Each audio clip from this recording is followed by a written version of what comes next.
You're tuning into Black and White Sports on YouTube. The no-holds-barred truth on sports.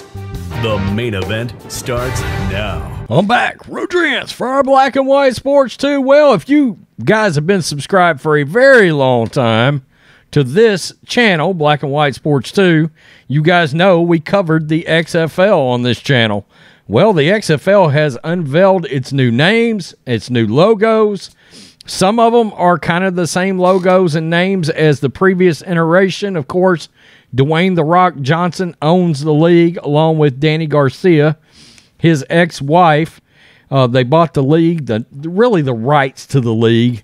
I think he did make some very shrewd moves. Number one, three things. He put a team in Vegas, he put a team in Orlando, put a team in San Antonio.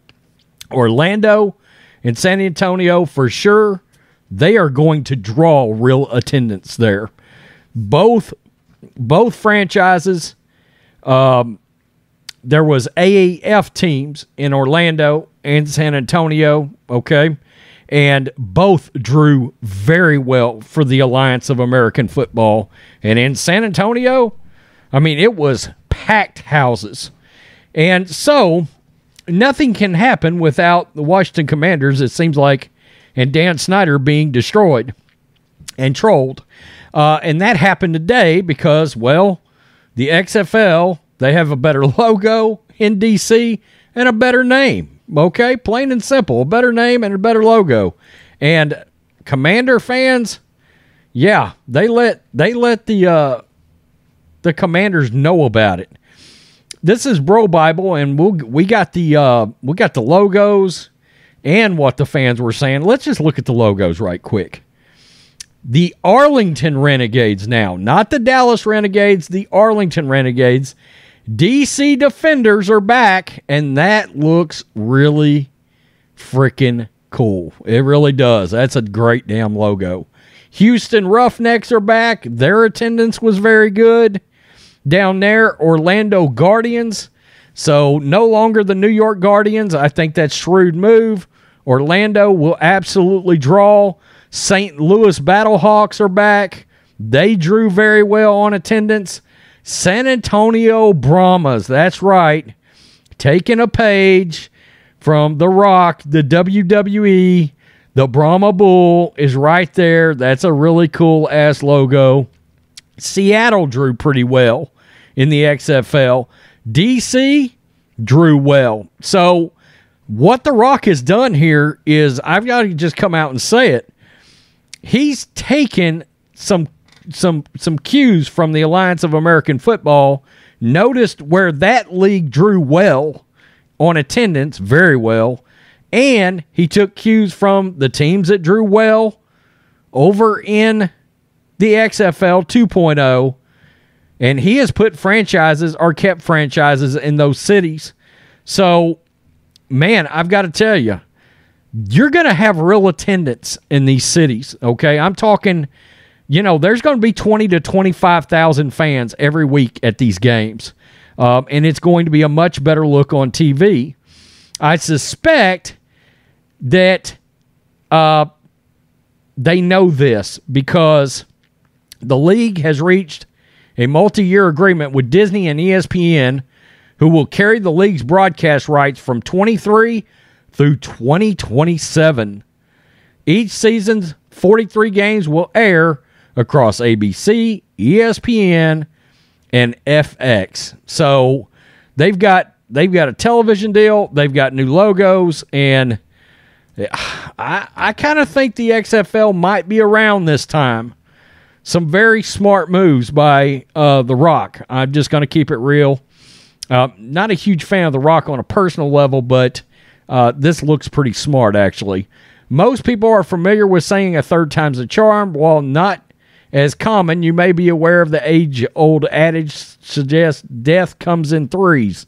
That's true. XFL will get its chance to put both maxims to the test next year, as the football league that folded immediately after its inaugural 2001 season and was unable to make it through the first campaign of its ill-fated reboot that kicked off around a month before the onset of the pandemic, will be coming back from the dead yet again in 2023. It should be noted, the XFL was doing good enough. I think it would have actually gotten a second season. But who could have seen a freaking pandemic coming? And that pandemic just killed them. Dwayne Johnson is an investor in the group behind the XFL 3 and has been one of its most visible ambassadors so far, as he's attempting to drum up hype for a season that's slated to kick off February 18th, 2023. The most recent iteration of the league has been able to attract some fairly notable names, in addition to recruiting a unique names on the coaching front. So there is the announcement that was put out right there.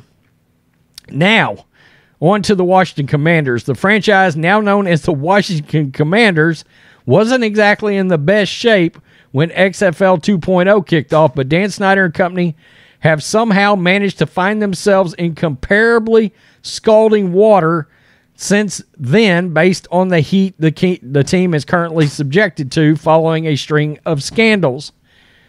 Now, the pre-existing discontent likely played a role in the Defenders establishing a pretty loyal fan base in 2020. Absolutely, they did. I mean, that product, when they were in D.C., looked really good on TV because it was like a sold-out stadium. They put it in a slightly smaller stadium, which really benefited on television. It really did. One that quickly garnered a reputation for being able to construct an incredibly formidable beer snake. And it's safe to say plenty of people are thrilled to have another Washington, D.C.-based football team to hitch their wagons to.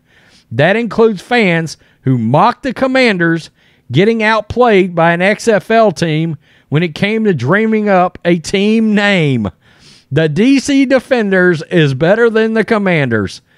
Absolutely. I mean, that is really, really damn cool. The Washington Commanders, seeing that they're the XFL, that their XFL version has a better team name than them. I look at that face right there. Oh, that's good. Incredible that the DC Defenders is a better team name than the Commanders, and Washington didn't come up with it. There were rumors that the Defenders was that was maybe a choice, but yeah, I think you would have seen a legal battle if they would have tried that. Others simply took some shots at the Commanders by implying the Defenders are the only real football team in the nation's capital. Football is back in the district. There's a video on this. Let's check it out. The XFL is back in the district. Here to unleash the dreams football makes possible with grit, sweat, and courage. Because in the DMV, it's all about one thing: power. It's where the bold meets the brave, and when called, they're fans. They rise. These are your DC Defenders. Yeah, I mean, their fans were really showing out in DC. They really were. Football in DC, what a cool concept. Should have thought about this a long time ago. Finally, a real football team in DC. Oh, and if you thought FedEx Field was immune from catching shade, you were wrong. The Defenders play in a nicer stadium than the Commanders. God. By the way, unless I'm going crazy, and I watched the end of that absurd Colts Commanders game yesterday, Taylor Heineke doing Taylor Heineke things, the Commanders are 4-4? The Commanders are 4-4. Wow, it's unbelievable. What a weird NFL season we've had so far. I like them. I like the logos. I like the team names. And yeah, the Defenders will put a pretty good visual product on the field. And I've said from the beginning, optics is a big thing in these startup leagues like this. And having fans in the stadium visible is a big deal. Because when the USFL came back, the story became, Where is everybody? And I know they chose to have every game in Birmingham. I think it was a horrible idea. I know it was due to budget. I know it was partially due, I guess, to the pandemic. But the only games in the USFL that looked visually good on television was the Birmingham games, where the actual home team played. Outside of that, it looked like nobody cared about the league whatsoever, and it became the narrative on Twitter. By the way, USFL had some pretty good football, so that's kind of sad that happened. We don't know for sure. Rumor has it the USFL will come back, but we don't know for sure. So, anyway, they're in with Fox. They've got money, and there's rumors they are going to put their teams out in their cities. They've got to. They've got to make it look better on TV, because the XFL in some of these cities looked really damn good on television. And let us not forget, the XFL outdrew the NBA routinely and continuously on their ratings. Okay, and that was the goal that they had, was to simply have enough viewers to compete with other sports after the NFL. In other words, the XFL was only looking to compete against the NBA or whatever the main sport was, have a fighting chance. And yeah, they were running ratings between 1 million and 2.5 million viewers. If they were on ABC, a network channel, they would draw over 2 million viewers. That's pretty good. It is. So don't let anybody tell you that people weren't watching the new XFL, because yeah, it was drawing real ratings. It truly was. Tell me what you think. Peace. I'm out. Till next time. Black and White Network supporters, make sure you go over and check out the Black and White Network merchandise store. 25% off USA First. 25% off USA First. Go now. Thanks for watching the show. Be sure to like, comment, and subscribe. Be sure to tune in next time on Black and White Sports.